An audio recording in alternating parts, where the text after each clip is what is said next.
బులెటిన్లో మరో breaking news. ఏపీలో కొత్త ప్రభుత్వం కొలువుదీరిన వేళ ఇప్పుడు ఏ మంత్రికి ఏ శాఖ కేటాయిస్తారో అనే ఉత్కంఠ నెలకొంది.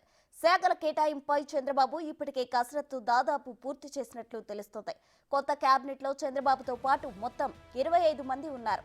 తిరుపతి నుంచి అమరావతికి తిరిగి వచ్చాక ఎవరికి ఏ శాఖలు కేటాయించింది ప్రకటించనున్నారు. ముఖ్య నేతలకు కీలక శాఖలు కేటాయించనున్నట్లు తెలుస్తోంది. పవన్ కళ్యాణ్ ను ఉప ముఖ్యమంత్రిని చేయడంతో పాటు కీలకమైన హోం లేదా పంచాయతీరాజ్ శాఖ, పర్యాటక, సినిమాటోగ్రఫీ శాఖలు కేటాయించనున్నట్లు తెలుస్తోంది.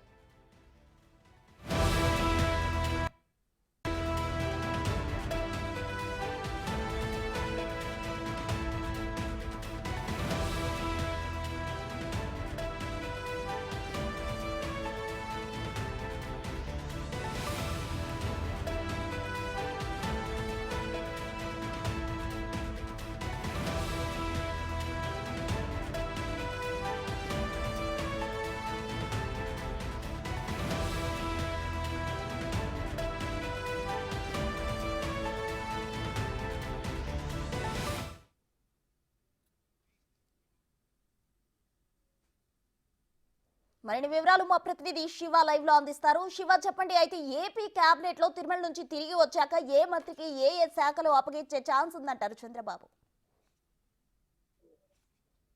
ప్రస్తుతం మొత్తం మీద చూసుకుంటే ఆంధ్రప్రదేశ్లో మంత్రులుగా ప్రమాణ స్వీకారం చేయడం జరిగింది. ఆ తర్వాత చంద్రబాబు తిరుమల వెంకన్న దర్శనానికి వెళ్లారు. మరికొద్ది సేపట్లోనే ఆయన ప్రత్యేక విమానంలో గన్నవరం విమానాశ్రయం చేరుకుంటారు. ఆ తర్వాత విజయవాడ దుర్గమ్మ గుడిని సకుటుంబంగా కూడా దర్శించుకుంటారు. ఆ తర్వాత ఉండవల్లి నివాసానికి వెళ్ళి మంత్రులకు సంబంధించి శాఖల కేటాయింపై ఆయన సమీక్ష చేస్తారు. ఆ సమీక్ష తర్వాత సరిగ్గా 3:30కి తన నివాసం నుంచి కూడా సచివాలయానికి బయలుదేరతారు. 4:41 ముఖ్యమంత్రిగా ఆయన ఛాంబర్లో బాధ్యతలు, మొదటి సచివాలయం బ్లాక్ నెంబర్ 1లో ముఖ్యమంత్రిగా ఆయన తన బాధ్యతలను స్వీకరిస్తారు. ఆ తర్వాత 5 అంశాలకు సంబంధించి సంతకాలు చేస్తారు. ఇక మంత్రివర్గాలకు సంబంధించి శాఖల కేటాయింపులో దాదాపుగా ఇప్పటికే కసరత్తు చేసిన పరిస్థితి కనిపిస్తూ ఉంది. ఏదైతే లోకేష్కి ఐటీ శాఖ ఇచ్చేందుకు దాదాపుగా సిద్ధమైన పరిస్థితి కనిపించింది. పవన్ కళ్యాణ్కి పంచాయతీరాజ్ గ్రామీణాభివృద్ధి శాఖలు ఇచ్చేందుకు నిర్ణయం తీసుకున్నారు. వనితకి శిశు సంక్షేమ శాఖ, అలాగే సవితకి మహిళా ఎస్సీ ఎస్టీ సంక్షేమ శాఖ ఇచ్చేందుకు కనిపిస్తూ ఉంది. అలాగే సుధారాణికి ట్రైబల్ వెల్ఫేర్కి సంబంధించే అవకాశం కనిపిస్తూ ఉంది. నిమ్మల రామనాయుడికి జౌలి పరిశ్రమల శాఖ ఇచ్చే అవకాశం కనిపిస్తూ ఉంది. నారాయణకి మున్సిపల్ పట్టణాభివృద్ధి, సిఆర్డీఏ శాఖని అప్పగించే అవకాశాలు కనిపిస్తున్నాయి. అలాగే హోంశాఖని చంద్రబాబు వద్దే ఉంచుకోవాలని చెప్పి కొన్ని ప్రతిపాదనలు వస్తున్నాయి. దానికి సంబంధించి కూడా పరిశీలన జరుగుతుంది. అలాగే కొలుసు పార్థసారథికి సంబంధించి సాంఘిక ఉన్నత విద్యాశాఖని ఆయనకి ఇచ్చే అవకాశం కనిపిస్తూ ఉంది. అలాగే కందుల దుర్గేష్కి సంబంధించి కూడా ప్రసారాల సమాచార శాఖ ఇచ్చే అవకాశాలు పరిశీలిస్తున్నారు. సో ఓవరాల్గా చూసుకుంటే ఎవరైతే 24 మంది క్యాబినెట్లకు సంబంధించి 6 నుంచి 7 గతంలో మంత్రివర్గం చేసిన అనుభవం ఉంది కాబట్టి వారిపైన ఎక్కువ బాధ్యతలు అప్పగించే అవకాశం కనిపిస్తూ ఉంది.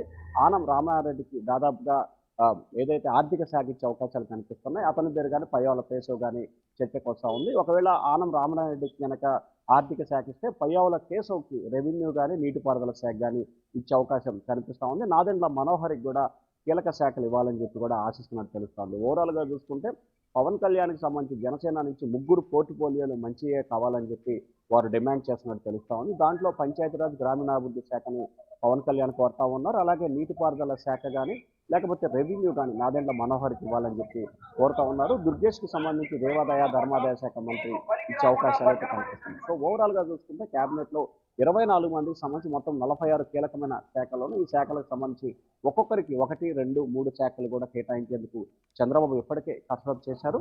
అయితే సీనియర్లకు సంబంధించి దాదాపుగా ఎవరికి ఏ శాఖ ఇవ్వాలని నిర్ణయం తీసుకున్నారు. కానీ కొత్తగా ఎన్నికైన 17 మంది మంత్రులకు ఇచ్చే శాఖల విషయంలోనే చంద్రబాబు తర్జన భర్జన పడుతున్నట్టు తెలుస్తూ ఉంది. అది కూడా ఈరోజు సాయంకాలానికి పూర్తి స్థాయిలో క్లారిటీ వచ్చే